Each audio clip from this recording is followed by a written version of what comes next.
Yeah. I'm more looking just at Oregon, the swing there, than thinking about what happened like the week before. I thought we were really good against USC, played a winning game versus UCLA.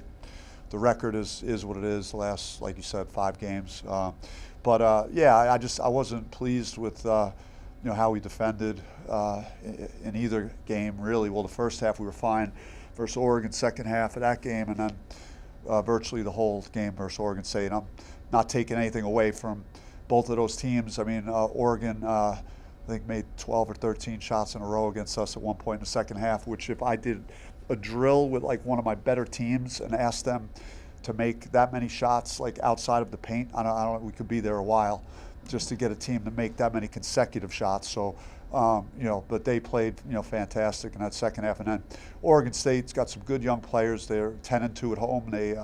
They played very well. They jumped us early in the game. They had the win, coming off the win versus Arizona, and we weren't able to climb back in the game. And but we didn't get the necessary stops. We're allowing teams to shoot too high percentages against us. I think our ability to create turnovers is fine, and our activity at that end of the floor is fine, but we're not like sitting down and just getting stops and making people miss, and that's got to get better if we're going to win games, especially on the road. So where are the guys now coming out at home, playing at home? They 8-1. Well, I mean, we tried to reemphasize that we're one game out of first place right now, despite what happened in Oregon, and we're right there, and now we're at home for 2 games, and it's a big challenge because both of those teams, when we played them in the Bay, both had double-digit leads versus us in the second half.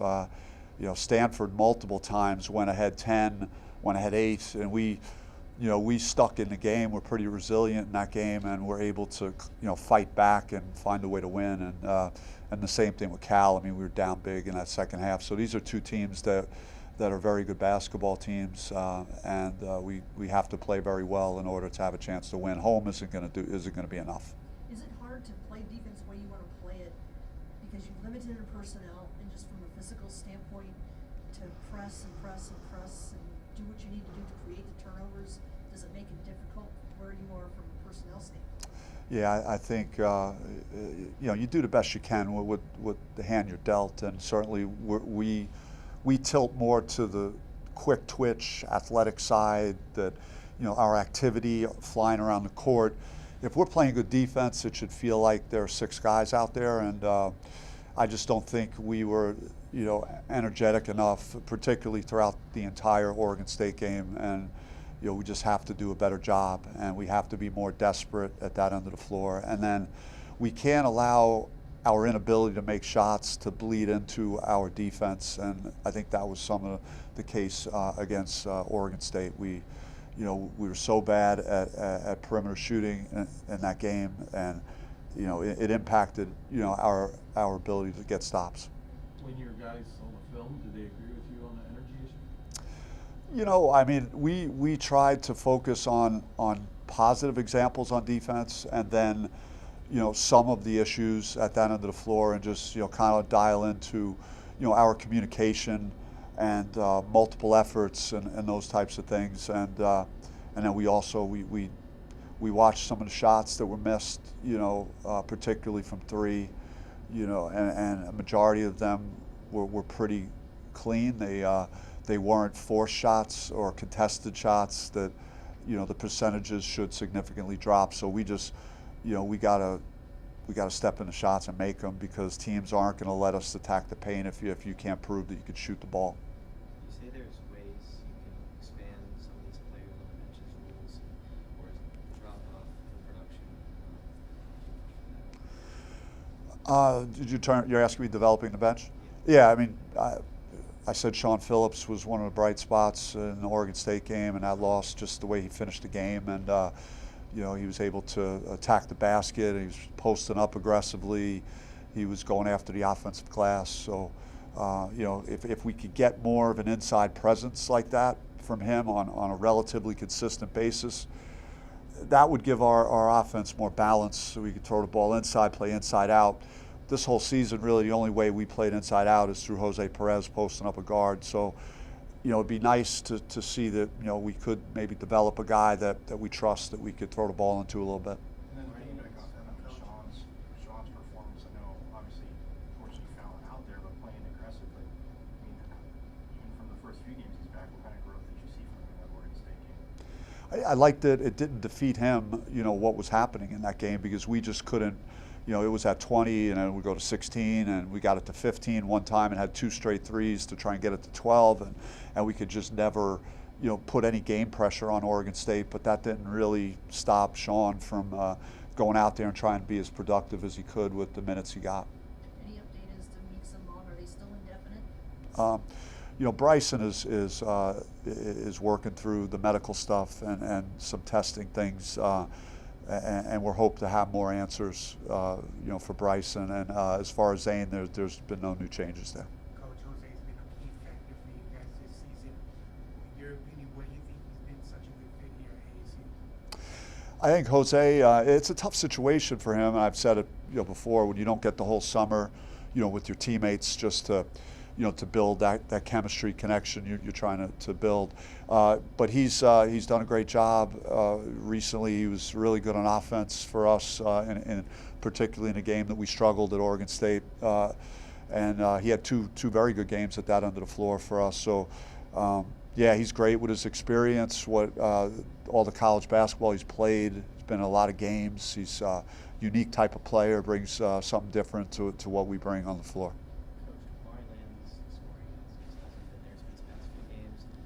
Talk about you seeing things that we're seeing in the confidence building. What are you trying to relate to him right now? Yeah, I mean, you just, it's tough when you're struggling, and to try and gain confidence.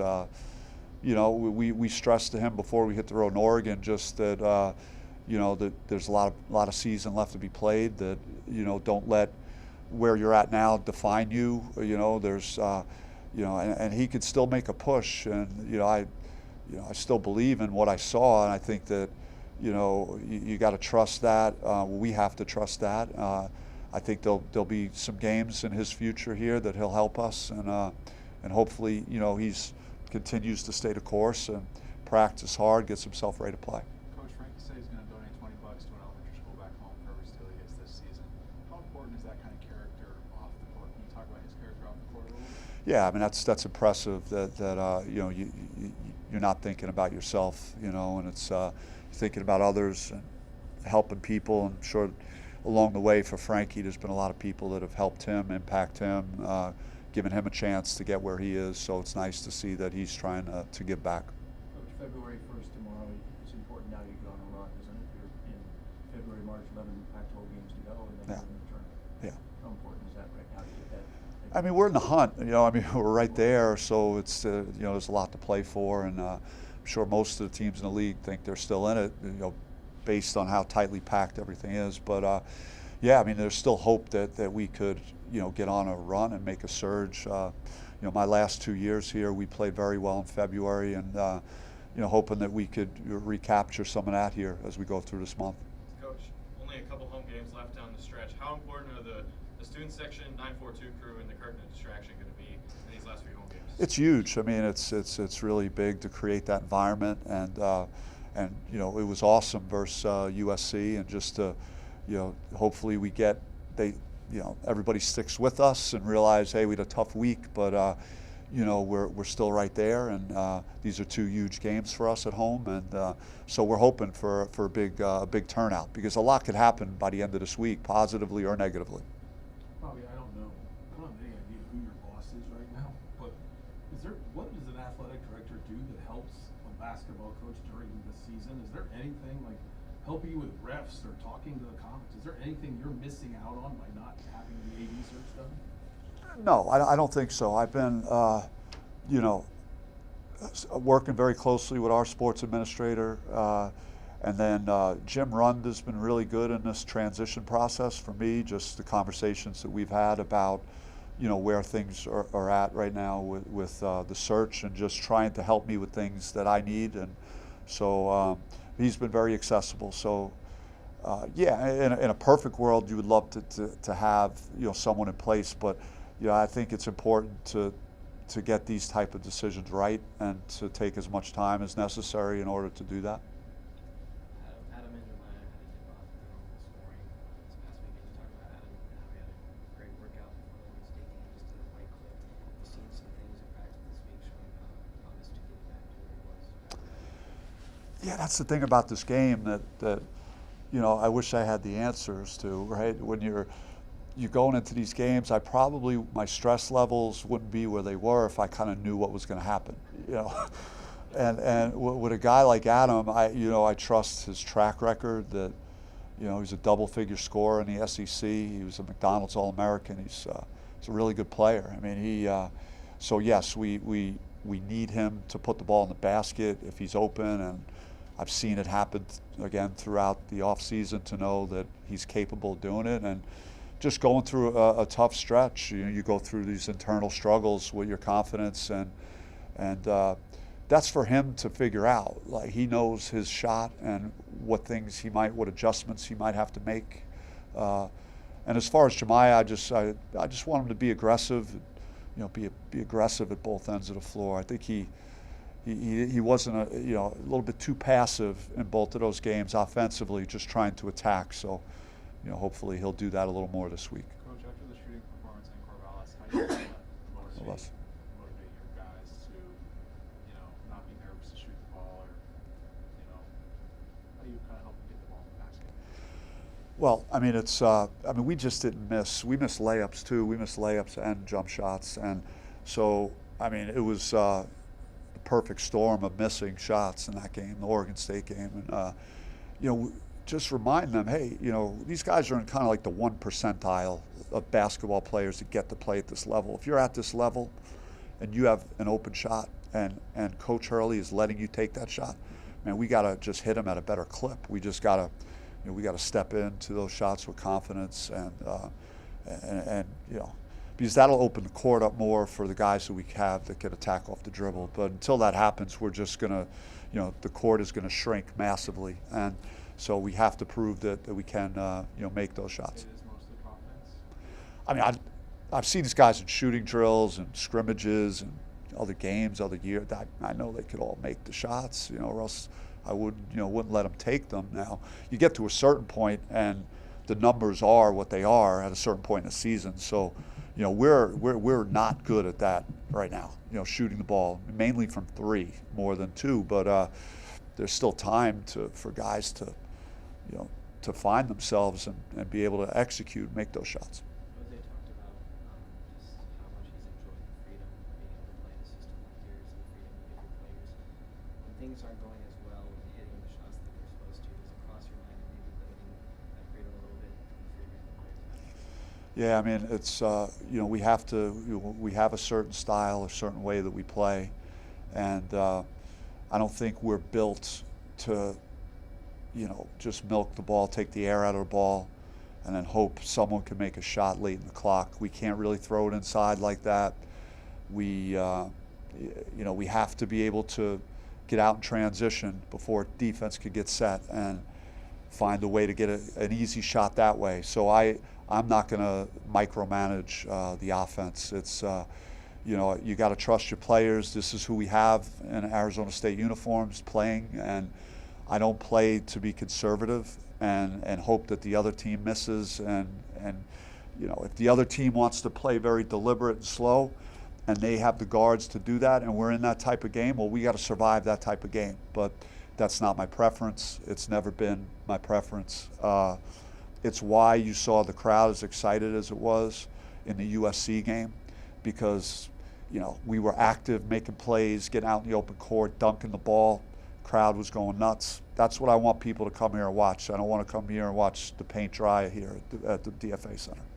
Coach, you know, you were talking about being in double-digit deficits in Cal and the Stanford game. I mean, you won those games, but of course those aren't situations you want to put yourself in. So how are you going to try to, you know, limit that and not put yourself in that situation again? Yeah, I mean, there's no saying that won't happen again. I mean, it could happen. I mean, you know, we were down 8 to USC in the first half, 31-23, and went on a huge run and, you know, kind of gained momentum in that game. So this is basketball. You're going to go through stretches where a team might have it going offensively, and you're having a hard time scoring it, and you're going to find yourself in a deficit, and you got to fight your way out of it. So I don't think anything is going to be easy, or we're going to be able to avoid our opponent, completely shutting down our opponent. Like, history has told me this year that we haven't really dominated opponents like in here, like, or anywhere. Like, we do a great job of being resilient, gritty, staying in the game, fight back, not give in. But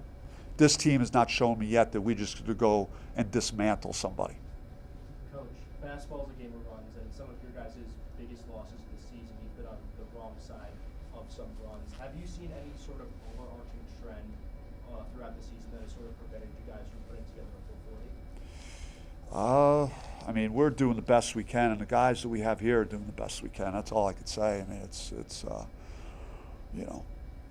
we're in a different world, and there's, it's not what it was here, 5, 6, 7 years ago. Level playing field. So, we're going to be in some of these struggles, and we got to fight through it and work our way through it. Unless we really get unified and get multiple guys playing well in a game, and then we'll avoid that. Like, if we have 4 or 5 guys producing at both ends of the floor in one game, then we're not going to get blown out like that. Usually when you guys do struggle, it is in the second half. In the Oregon State game, it was the first half, and the second half, you guys, I think, outscored them by 2. Yeah. What did you tell your guys at halftime in the locker room? We were down 24. We lost to Oregon by 24 in the second half, and then we just lost by 15 in the first half. So we were minus 39 and one full game in the last 2 halves. So, like, this is not acceptable. It's not who we are. We're not stopping anybody. Our defense didn't show up to play. We basically said those type of things that we have to. If we're having a hard time getting stops and we got to make shots, we're not doing that either. So it was, a little bit of everything at halftime. But you don't just go in there and say, "Hey, fellas, everything's going to be fine. We're in good shape right now." Those are some tough moments that you're trying to reach your guys to get them to, to play a little harder, play better. We were talking earlier about guys can make shots, but they're not making them all the time. How do you get guys? How do you help them through a slump where they're just in a shooting slump? Because I know they're pressing harder, right, trying to make it. Yeah. How do you get them to relax a little bit? Yeah, I mean, I just encourage them to, to get extra work in, to work on your game. That's the only. I mean, the only reason I made a shot really was because I was obsessed with being good at it, and I would work after practice. I would get extra shots in, extra conditioning in, so I wouldn't be tired in the second half of games. So we talked about, just trying to be obsessed with being good. And, I think these kids are under a lot of pressure too. It's like, they have social media, they have their own circles. People like, "Hey, are you going to get to the league? What are you doing a month from now? Have you had a good enough season statistically for individual goals?" I think important to stay in the moment and think about getting better every day, and not, what's going to happen a month from now, or where's our season going. Like, I think you can put too much pressure on yourself and looking too much forward to what's going to happen, and not just thinking about this week and these practices and getting ready for Stanford.